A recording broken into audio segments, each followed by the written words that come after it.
রাত্রে ভাজি করেছি পটল আর আলু। সকালেও নাস্তা করেছি পটল আলু ভাজি। এরপরে মাছ দিয়ে রান্না করব পটল। ফ্রিজ খুললে পটল।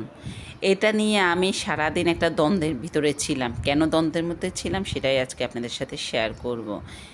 হ্যালো এভরিওয়ান, আসসালামু আলাইকুম। কেমন আছেন সবাই? আশা করি সবাই অনেক ভালো আছেন। যে বা যারা আমার ভিডিওটি দেখছেন সবাইকে অসংখ্য ধন্যবাদ। আজকে পটলময় একটি দিন। আমার ফ্রিজ খুললে আমার চোখে শুধু পড়ে পটল আর পটল।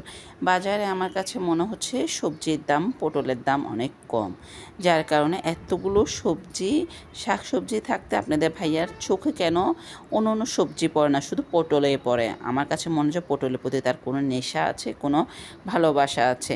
যাই হোক, ওর বোধহয় পছন্দের খাবার পটল। আমি জানি সেটা কাঁকরোল, কিন্তু পটল যে এত পছন্দ করে সেটা আগে আমার জানা ছিল না। এখন রান্না করতে করতে ভাবছি, আমার থেকে যদি কাউকে বেশি ভালোবাসে আপনাদের ভাইয়া, তা সেটা বোধহয় পটলকে ভালোবাসে। আর এই কথাটি বলতে বলতে আবার কেন যেন হাসিও পাচ্ছিল।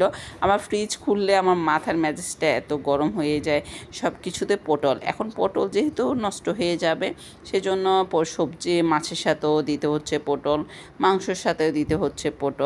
আজকে বললাম না পটলময় দিন আমার গেছে, সেটাই আপনাদের সাথে শেয়ার করছিলাম।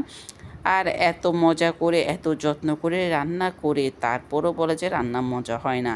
কিন্তু আমার বাচ্চারা দেখুন, আমি যেটা রান্না করি না কেন, ওরা সেটা মনে হয় যেন একটা নেয়ামত। ওরা খুবই মজা করে খায় আমার রান্না, কেন ওদের কাছে খুবই ভালো লাগে। এটা আম্মু তুমি রান্না করেছো, এটা মজা হয়েছে। কিন্তু সহজে আপনাদের ভাইয়ের কাছে আমি সুনাম পাই না, বরঞ্চ বলবে রান্নাটা ভালো হয়নি। যখন রান্না ভালো হবে সেদিন কোনো আওয়াজ থাকবে না, সেদিন আমি জিজ্ঞাসা করলেও বলবে না যে আজকে রান্নাটা ভালো হয়েছে। যখন আমি বেশি চাপাচাপি করে জিজ্ঞাসা করে আজকে রান্নাটা কেমন হয়েছে, তোমার দেখে আজকে কোনো আওয়াজ নেই, তাহলে তখন সে বলবে আজকে রান্নাটা ভালো হয়েছে।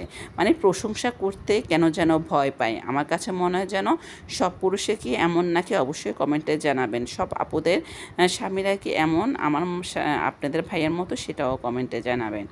যাই হোক, অনেক দুষ্টমি করলাম আপনাদের সাথে। আজকে যেদিকে তাকাই শুধু পটল আর পটল। পটলের প্রতি এত ভালোবাসা, এত মায়া। ওর যে এত ভালোবাসে পটলকে, সেটা আমার আগে জানা ছিল না।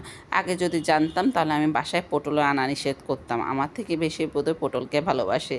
যাই হোক, অনেক ফান করলাম আসলে। ভিডিও এডিট করছিলাম, হাসছিলাম। রাত্রেও পটল ভাজি খেলাম, এখনও সবজি মাছের সাথে পটল দিয়ে রান্না করছি। আর কি এবার করা, এই সবজিটাও রয়ে গেছিলো। যাই হোক, আমার বাচ্চাদের জন্য চিকেন রান্না করেছিলাম। তো আজকের ভিডিও এই পর্যন্ত। আজকে পটলময় দিনে একটি ব্লগ আপনাদের সাথে শেয়ার করেছিলাম। কেমন হয়েছে অবশ্যই কমেন্টে জানাবেন। আর সবাই ভালো থাকবেন, সুস্থ থাকবেন। আমার ভিডিও যদি ভালো লেগে থাকে অবশ্যই শেয়ার করতে ভুলবেন না। আসসালামু আলাইকুম।